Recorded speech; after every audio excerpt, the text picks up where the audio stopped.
Alhamdulillahi Rabbil Alamin, wa salatu wa salamu ala rasulihil amin wa ala alihi wa sahbihi ajma'in.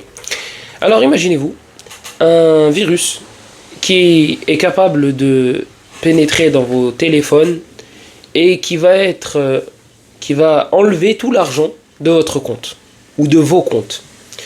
10 années que tu mets de côté, en 2-3 clics, sans faire attention, sans faire exprès, on te dit, mon frère, tu as zéro. Ça fait 10 ans que tu mets de côté, t'as plus un rond de côté. On t'enlève tes 15 000, 20 000, 30 000. Imagine si ces économies-là, ça faisait 30 ans que tu les mettais, que tu étais assidu à celle-ci, et qu'en un clic, tout partait. Et maintenant, dis-toi qu'il y a une solution et qu'on peut te former pour que tu ne tombes pas dans les panneaux, pour que tu ne tombes pas dans le panneau, pour que tu ne tombes pas dans le piège de ces gens-là qui volent l'argent des gens. Fais la même chose avec ce qui te tient à cœur. On peut te le voler facilement et tu peux t'en protéger facilement. Comment ? En apprenant comment anticiper. Tu apprends que ça c'est un piège et que ça sent pas bon et que là il faut pas cliquer, etc., etc. Ce qu'on a de plus précieux, nous, en tant que musulmans, ce sont nos actions, nos bonnes actions.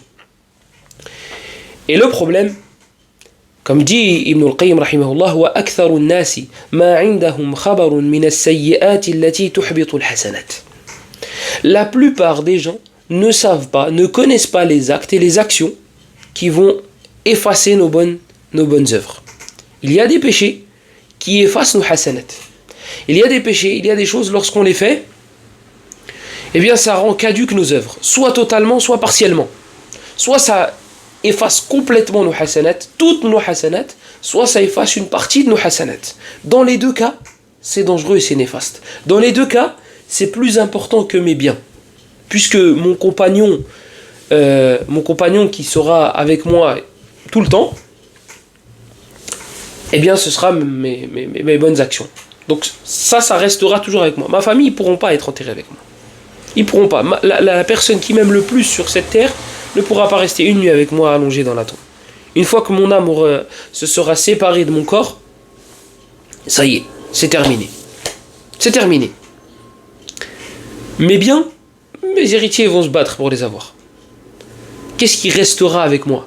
Mes hasanat. Kama rouya dhalika an Abi Hurayra radiyallahu anhu.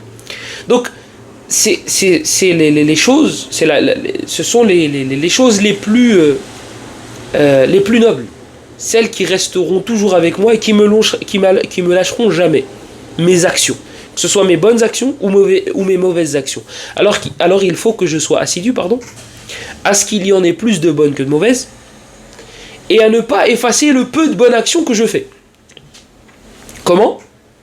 Comme le logiciel. Qu'est-ce que tu as fait ? Tu as appris à reconnaître les pièges. Tu as appris à reconnaître lorsque c'est néfaste, lorsque ça peut...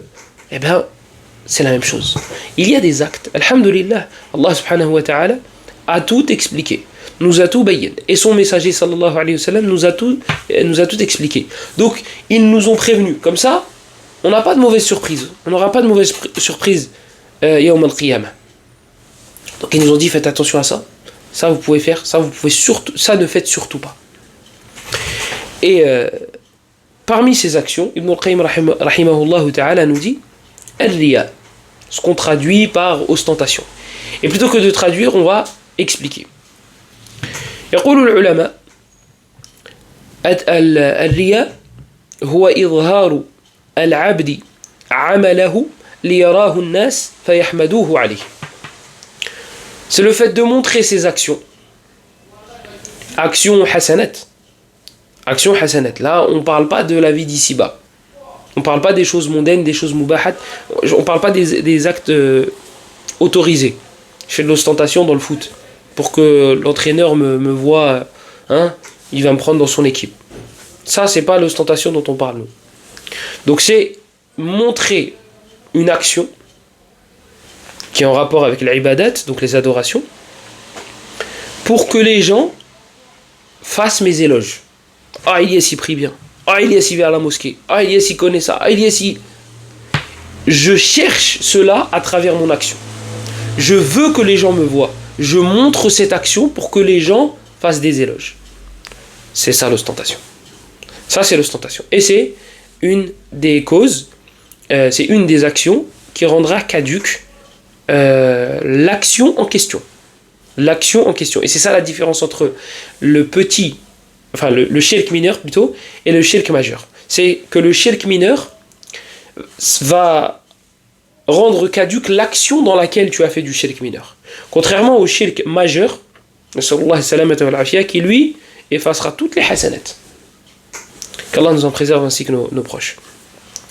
Donc, on a ces deux types de shirk, na'am, et on a cette différence-là. Donc, le shirk, rahimahullah ta'ala, l'imam Ibn al-Qayyim, nous cite l'ostentation en premier. Et en deuxième, il cite al-man, il me semble, là, j'ai noté numéro 3. Wa kawnul amali, le fait de ne pas suivre la sunna du prophète sallallahu alayhi wa sallam. Ça, c'est le 2, mais on va le akhar shouya, on va le laisser un petit peu après, on va le mettre en numéro 3. Donc, le numéro 3 qu'il cite, al-man. Al-man, يقول العلماء هو ماذا قال الشيخ العباد نعم يذكر عطيته على المعطي حتى يثقل عليه.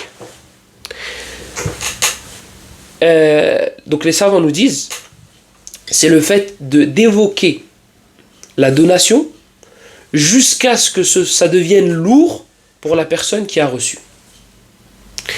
Tu donnes une sadaqa et la personne qui reçoit la sadaqa, tu lui dis je t'ai donné, je t'ai donné, je t'ai donné, jusqu'à ce que ça devienne lourd pour lui. Donc elle mène, c'est t'as vu, moi je t'ai fait, t'as vu, moi je t'ai rendu service, t'as vu, moi je t'ai donné. Ça c'est le men. Et dans le même verset qui parle de le men, on a l'adha. Ya ayyuhalladhina amanu la tubtilu sadaqatikum bil manni wal adha. L'adha, donc on pourrait traduire par le fait de nuire. Ibn Kathir, rahimahullah, dans son tafsir, il me semble que c'est Ibn Kathir. J'ai un doute entre le Barawi et Ibn Kathir. Il me semble que c'est Ibn Kathir, 90%. Il dit que c'est tu veux combien? Vas-y. Hein, ce genre de personne. Tu lui donnes, mais en lui donnant, tu dis tu veux combien? Tu me saoules. Tu me casses la tête à me demander à chaque fois. Ça, c'est l'adha. Ces deux-là, le man et l'adha, ont pour résultat le fait que la sadaqa sera caduque. Et ça, c'est Allah qui l'a dit dans surat Al-Baqarah. Donc, al-man et l'adha. D'ailleurs, dans le man, hein, le premier qu'on a cité, je ne sais pas comment le traduire en un mot, il y a un hadith dans Sahih Muslim, hadith d'Abu Dhar, et il y a un hadith d'Abu Huraira. Et je ne sais pas si dans le hadith d'Abu Huraira, dans sa version à lui, il y a le al-mannan, mais dans la version d'Abu Dhar, radiyallahu anhu, dans Sahih Muslim, le prophète sallallahu alayhi wa sallam a cité le mannan. Il a dit, le prophète sallallahu alayhi wa sallam, thalathatun, la yukallimuhum Allahu yawm al-qiyamati, wa la yanzuru ilayhim, wa la yuzakkihim, wa lahum adhabun alim. قالها 3 مرارا قال أبو ذر خابوا وخسروا من هم يا رسول الله قال المنان وذكر 3 أصناف. Le prophète sallallahu alayhi wa sallam nous dit dans ce hadith là, qui est rempli d'enseignements d'ailleurs, et qui est dans Sahih Muslim, il nous dit 3 types de personnes. On va revenir sur chaque morceau du hadith rapidement. Je vais essayer de revenir rapidement. Je promets rien. 3 types de personnes. Allah, yawm al-qiyamah, ne leur adressera pas la parole, ne les regardera pas, et la yuzakkihim, il ne les purifiera pas. Le prophète sallallahu alayhi wa sallam a répété cela 3 fois, à 3 reprises. Abu Dhar, il dit Khabu wa khasiru man hum ya Rasulullah. Ils ont perdu. Ils ont tout perdu. Khabu wa khasiru. Vraiment. Ce sont vraiment des perdants, ces gens-là. Qui sont-ils? Le prophète sallallahu alayhi wa sallam a cité 3 catégories de personnes. Et parmi ces personnes-là, al-mannan. Hein, celui qui, t'as vu, moi je t'ai fait. T'as vu, moi je t'ai donné. T'as vu, rappelle-toi. Hein. Ce type de personne. Regardez, donc ces 3 types de personnes, Allah ne les regardera pas. Yani bima yasurruhum.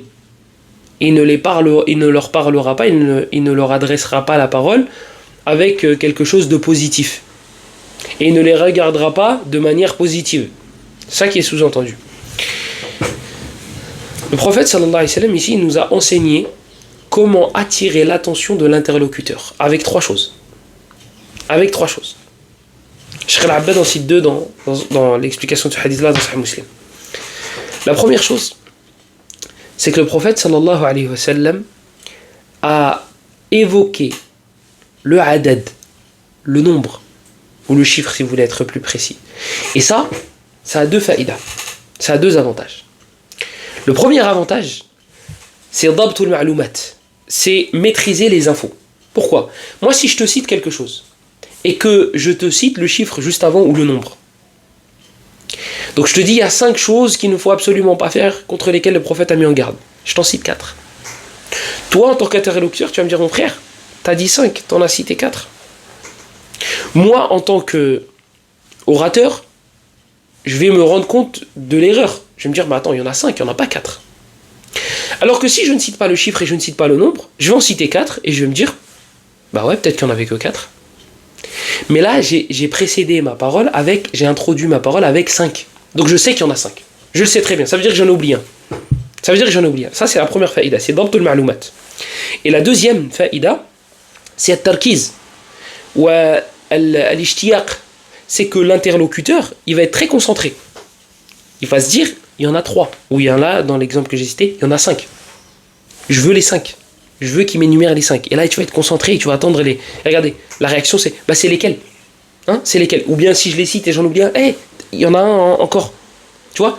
L'objectif a été atteint. Et celui qui fouille dans la sunna du prophète sallallahu alayhi wa sallam, il va voir que le prophète faisait ça très souvent. Première chose, première leçon dans l'enseignement.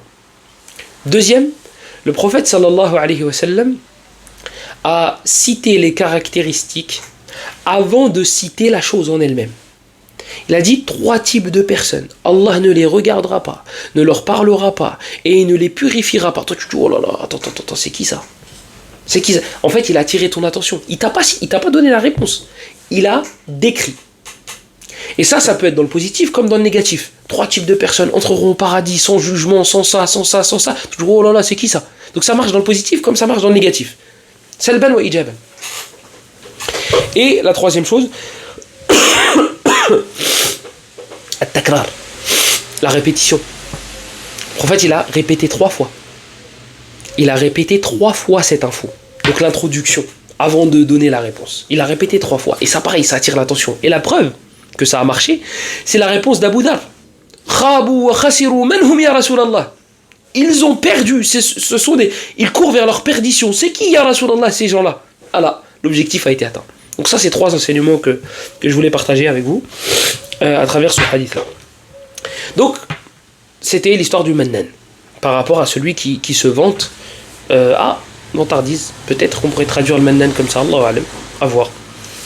Donc le mannan, on a l'adha, on a le riya, ça fait 3, et on a dit qu'on allait mettre un petit peu après Adamu ittiba'i sunnati rasulillahi sallallahu alayhi wa sallam. Le fait de ne pas suivre la sunna du prophète sallallahu alayhi wa sallam. Alors qu'est-ce qu'on entend par cela ? Qu'est-ce qu'on entend par ne pas suivre la sunna ? Parce que c'est un terme qui est vaste. Dans la sunna du prophète, tu peux mettre plein de choses.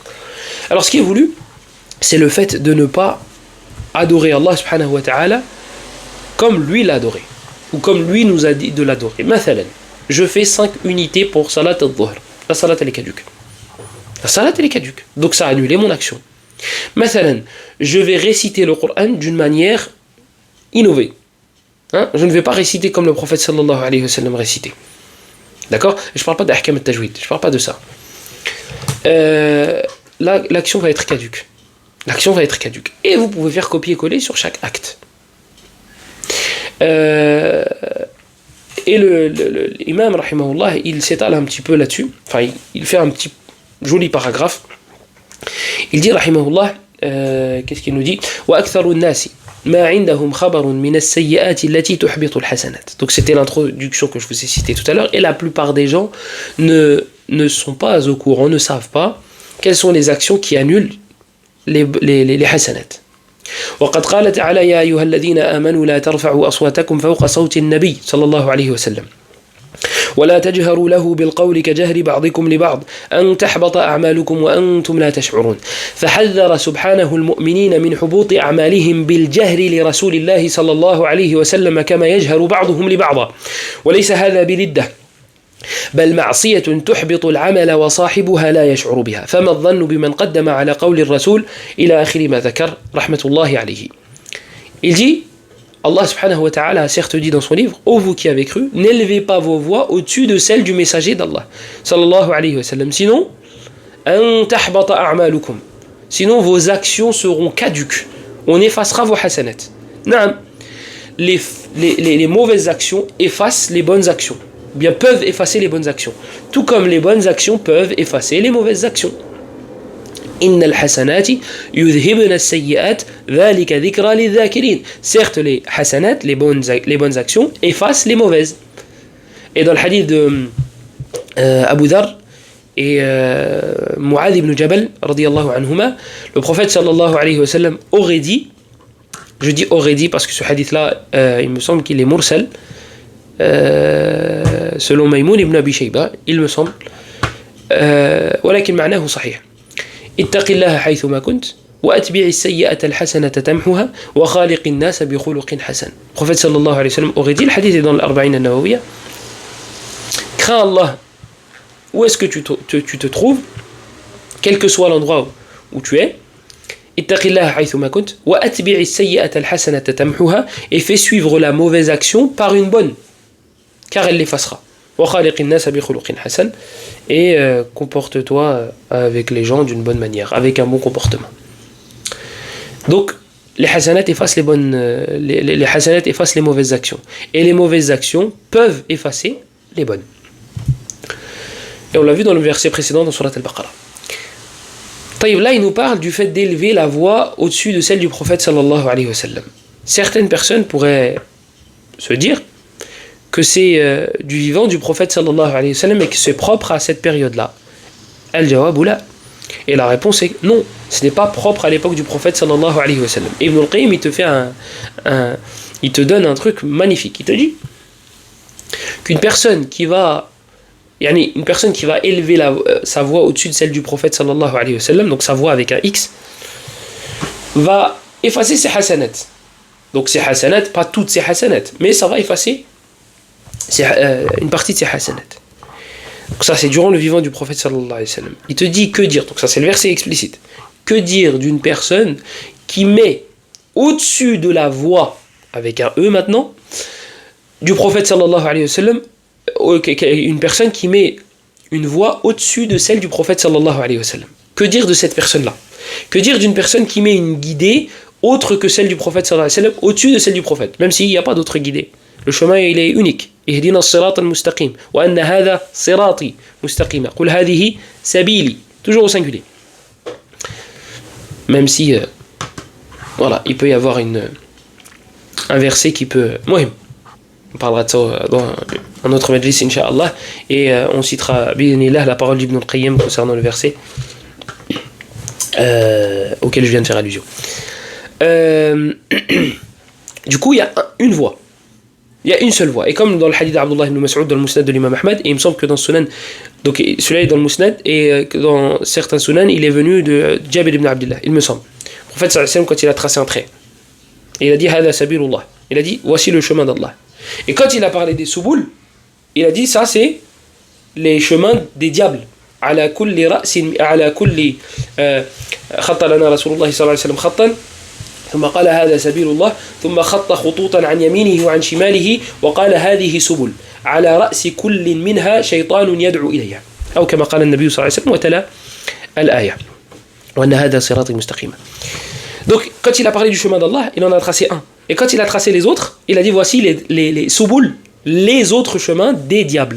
Et oui, les diables il y en a plusieurs, mais le chemin d'Allah il n'y en a qu'un seul. Donc le prophète sallallahu alayhi wa sallam, si tu mets une voix avec un E au-dessus de celle du messager d'Allah sallallahu alayhi wa sallam, tu rentreras dans le verset aussi. Et il me semble que cette compréhension-là a été émane d'un autre savant avant lui, Malik ibn Anas, rahmatullahi alayhi al-imam al-ma'ruf. Il me semble.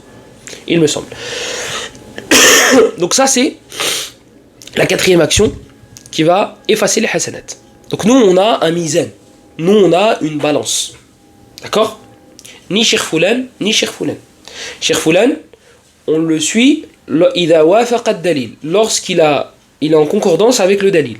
Oui, un cheikh peut se tromper. Oui, un cheikh peut se tromper. C'est possible, ça existe. Et justement, c'est la mise, c'est c'est une des caractéristiques principales qui différencient les sectaires des gens sur la sunna. Ils pensent que leurs savants ne sont pas, ils ont même la croyance ferme que leurs savants ne sont pas infaillibles. Oui. Donc quand tu me dis, non mais il faut, parce que Cheikh Foulan a dit, ça marche pas. Le mouton en moi ne se réveille pas. Ou peut-être parce qu'il n'existe pas. Il n'existe pas. Moi j'ai un autre cheikh qui fait partie des savants de la sunna, qui dit que ton cheikh il s'est trompé. Voilà, il est où le mania? Non mais mon cheikh il a dit, et mon cheikh il suit le dalil. Et mon cheikh aussi suit le dalil. Mon cheikh aussi suit le dalil. C'est un savant de la sunna. Ce nom-là, on est d'accord là-dessus ou pas? Oui. Taïb, il a dit ça. Il a dit que ce que ton cheikh a dit était faux. Est-ce que j'ai le droit de suivre ce cheikh-là? Non, parce qu'il faut suivre ce cheikh-là. Taïb, c'est quoi la différence entre toi et les sectaires? Quelle est la différence entre toi et les sectaires? Oui, mais mon cheikh, il a suivi le dalil. Oui, mais mon cheikh aussi, pour moi, il a suivi le dalil. Là, il n'y a pas d'ijma' des salaf.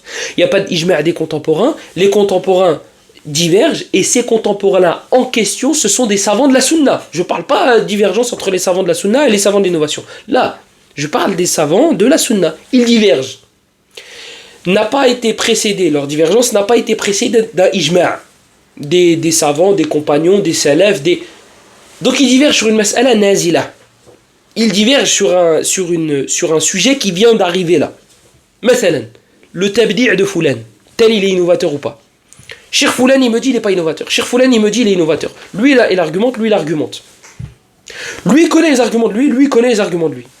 Les deux restent ils restent sur leur avis respectif. Est-ce que moi, j'ai le droit de suivre l'avis du cheikh de droite? Non, tu dois suivre celui de gauche. Pourquoi? Parce que celui de gauche, c'est lui qui a suivi le dalil. Celui de droite aussi, il parle avec... Non, tu suis les ambiguïtés. Quelle est la différence entre toi et les sectaires? Tu veux me convaincre que lui, il a suivi le dalil et pas lui. Alors que lui aussi, il a cité des hadiths là. C'est ça le sectarisme. C'est ça, c'est exactement ça. On en est arrivé là. Ala kulli hal. Sauf que c'est au nom de la salafiyya. C'est au nom de on suit les pieux prédécesseurs et on suit les salafs et on respecte les savants et patati et patata.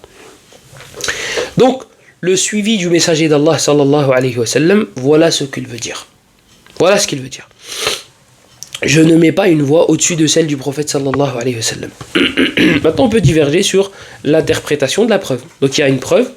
L'imam Ahmed, il me dit, je tire de ce hadith-là que c'est obligatoire de se laver les mains le matin, avant de faire ses ablutions, mathalan. D'accord? Malik, il me dit, c'est pas obligatoire.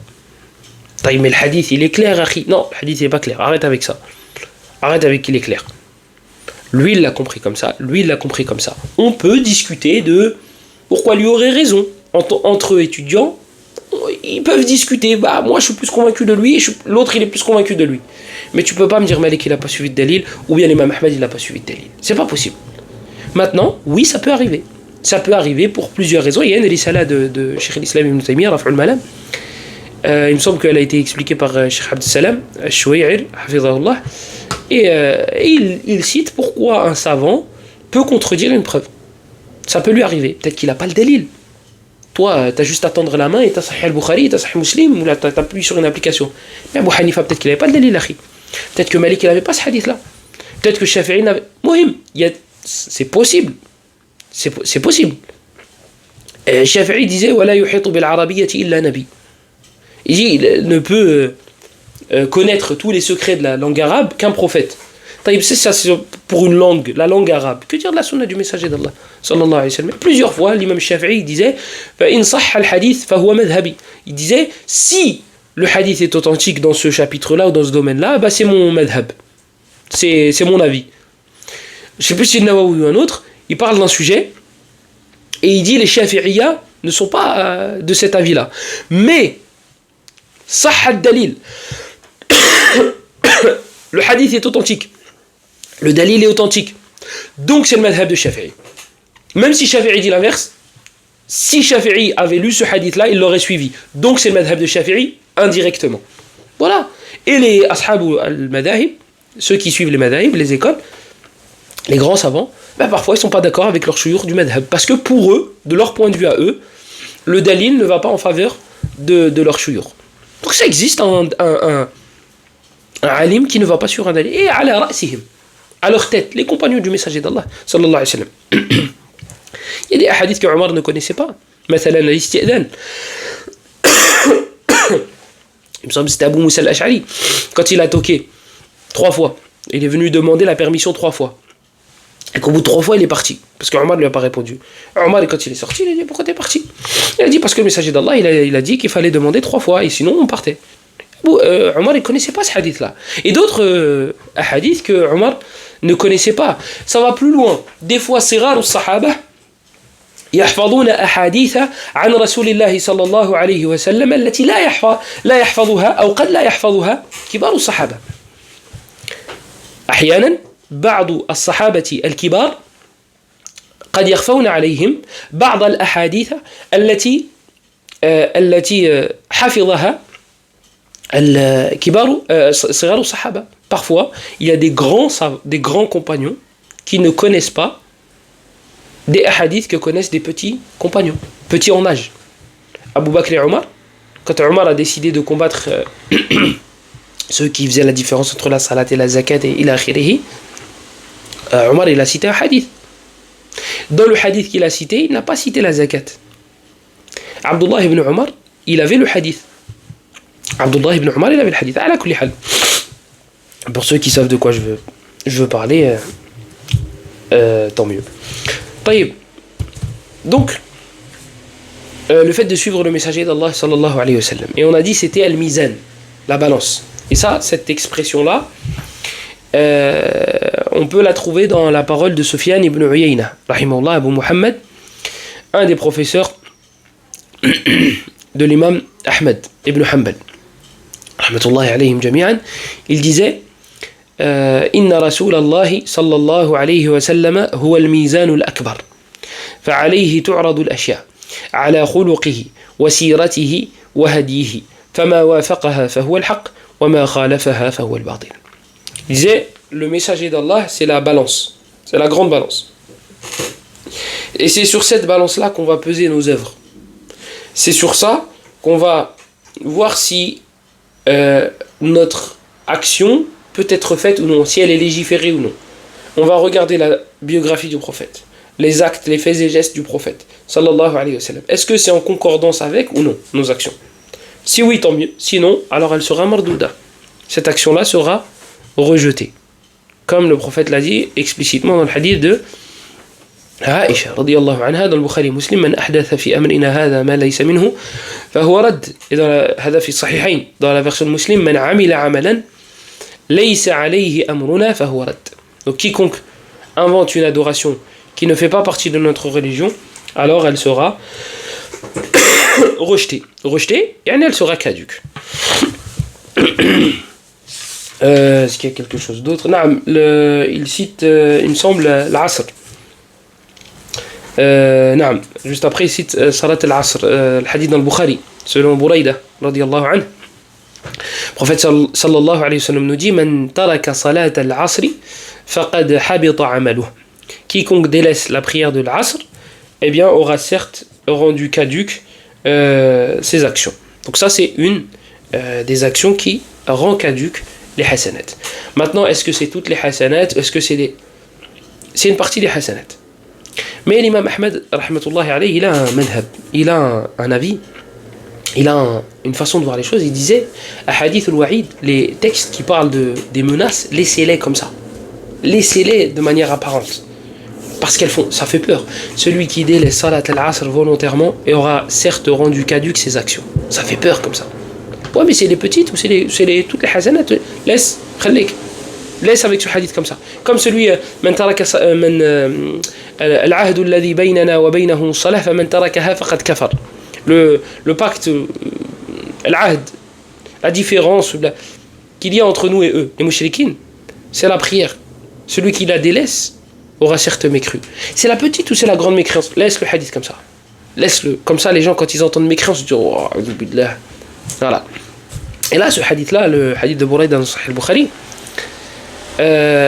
on peut s'accrocher à celui-ci pour dire que celui qui délaisse la prière, les 5, il est kafir. Il est mécréant. Et c'est un avis qui est fort. C'est un avis qui est très fort. Même si en termes de madhab, dans les 4 écoles juridiques, ce qui revient le plus souvent, c'est que c'est l'avis entre guillemets, de l'avis de l'imam Ahmed. C'est chaud quand même. On diverge sur ta tête. Hein. On diverge, est-ce que t'es mécréant ou t'es musulman.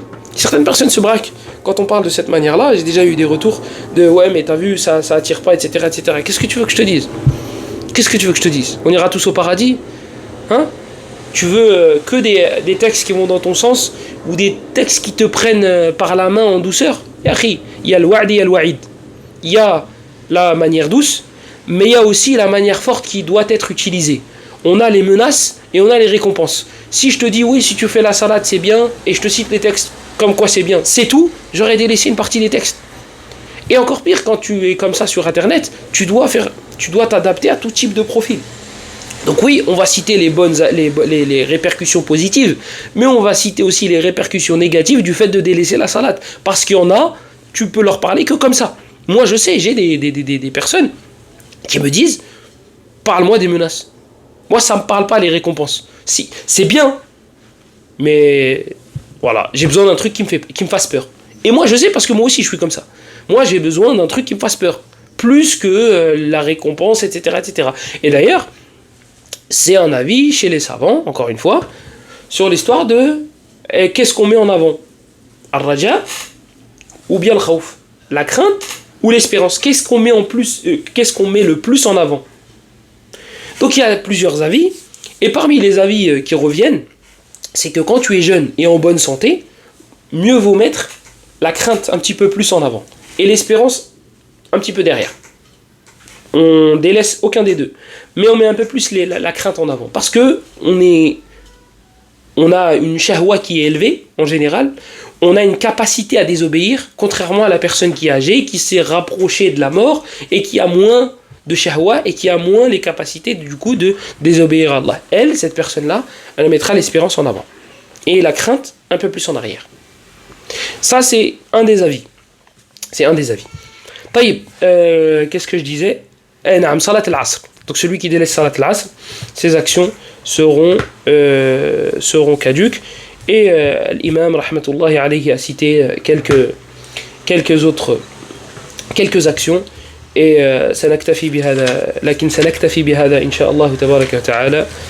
هذا والله أعلم وصلى الله وسلم وبارك على نبينا محمد وعلى آله وصحبه أجمعين والحمد لله رب العالمين.